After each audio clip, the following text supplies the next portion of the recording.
CM meeting కు వేలాదిగా బస్సులు పెట్టే పరిస్థితి ఉంది కానీ పేద రైతుల పంటలు కొనుగోలు చేయడానికి లారీలు దొరకడం లేదా అని బీజేఎల్పీ నేత ఎమ్మెల్యే ఏలేటి మహేశ్వర్ రెడ్డి మండిపడ్డారు. రైతు గోస బీజేపీ భరోసా యాత్ర జయశంకర్ జిల్లాకు చేరుకుంది. దీనిలో భాగంగా బీజేపీ ప్రజా ప్రతినిధులు నాయకులు కాటారం మండల కేంద్రంలోని ధాన్యం కొనుగోలు సెంటర్ను సందర్శించారు. ఈ సందర్భంగా రైతులతో మాట్లాడి ధాన్యం కొనుగోలు సెంటర్లో పడుతున్న సమస్యల గురించి తెలుసుకున్నారు.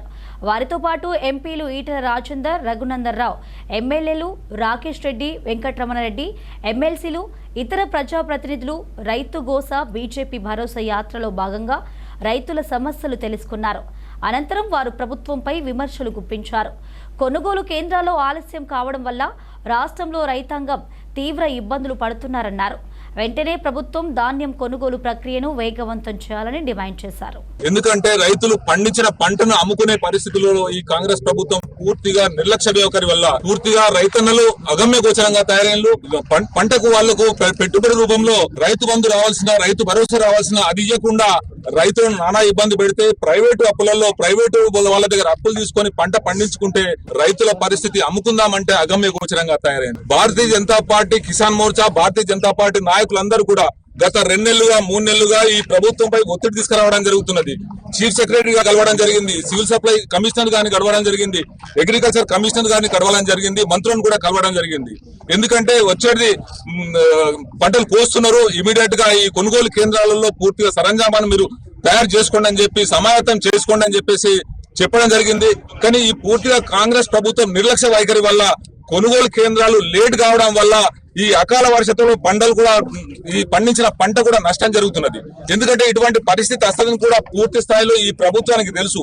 కానీ ఎక్కడ కూడా అడ్మినిస్ట్రేషన్ పరిపాలనా లోపం వల్ల కాంగ్రెస్ పార్టీ పూర్తి స్థాయిలో విఫలమైపోయింది.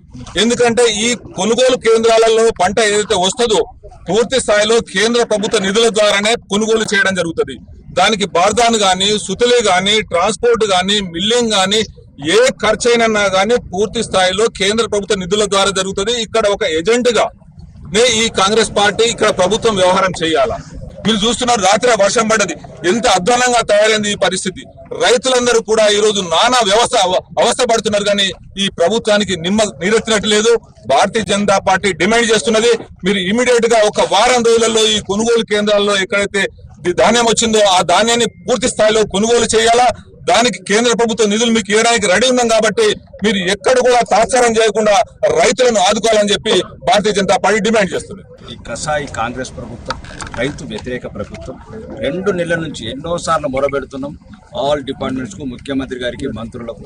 2 నెలల నుంచి రైతులు వాళ్ళు కష్టపడి 3 నెలలు పంట పండిస్తే ఈ రోజు 2 నెలలు కల్లాలలో ఉండే పరిస్థితి. గన్ని బ్యాగులు లేవు, లారీలు లేవు, అమాలీలు లేవు, ఎటువంటి సౌకర్యాలు లేవు. చివరికి ఏ స్థాయికి వెళ్ళిన దిగజారి ఒక రైతు చెప్తున్నాడు ఈరోజు ఆయన కళ్ళల కన్నీళ్ళు, ఆ ఆవేదన. ఇంట్లో అప్పుల పాలు చేసి వరి పండించుకున్నాము, పిల్లల చదువుకు, ఇంటి ఖర్చులకు డబ్బులు లేవు, ఎప్పుడు కొంటారు, ఎప్పుడు ఇస్తారని ఆయన ఏదో ఒక రకంగా ఇది ప్రజాపాలన ఒక చిన్న పదం ఏదో రైతు తన కోర్చుతోనంటే కాంగ్రెస్ గుండాలు ఇష్టమని వచ్చినట్లు ఒళ్ళు వాళ్ళు కొట్టడము. ఆయన కన్న తల్లి 100 సంవత్సరాలు అంటే చివరికి కాంగ్రెస్ గుండాలు వేస్తే దిగుతున్నారంటే రైతులకు న్యాయం చేసేందుకు ఒక ప్రజాకార గుండాల్లాగా తయారయ్యారు. ఇంతకుముందు రౌడీజం చేసినోడు, ఇంతకుముందు రైతులకు బేడీలు వేసినోడు వాడు ఫామ్ హౌస్లో పడుతున్నాడు. మీ గత ఏమవుతుందో రేవంత్ రెడ్డి ఇది జ్ఞాపకం పెట్టుకో. ఈ రోజు భారతీయ జనతా పార్టీ మేము రాజకీయం గురించి రాలేదు. 2 నెలల నుంచి రైతుల కళ్ళల్లో కన్నీళ్ళు, కళ్ళాలలో ఏరులై పారుతుంది. రైతు కళ్ళాలల్లా చావులకు గురవుతున్నారు, ఎండకు గురవుతున్నారు. రైతులు కన్నీళ్లు కార్చి ఎటువంటి నిరాశ నిస్సురకి ఎవడు రాడా, ఎవడు లేడా ఈ రాష్ట్రంలో అన్నప్పుడు రాజకీయ ఉద్దేశంతో కాదు, రైతులకు మంచి జరగాలనే ఒక ఉద్దేశంతో వచ్చినాం పెద్దలందరితో. కాబట్టి ఈ రోజు చెప్తున్నాం రేవంత్ రెడ్డి ఇక ఛాన్స్ ఉన్నది. వారం రోజుల వర్షం, ఈ రోజే వర్షం కుప్పలే కారుతున్నాం.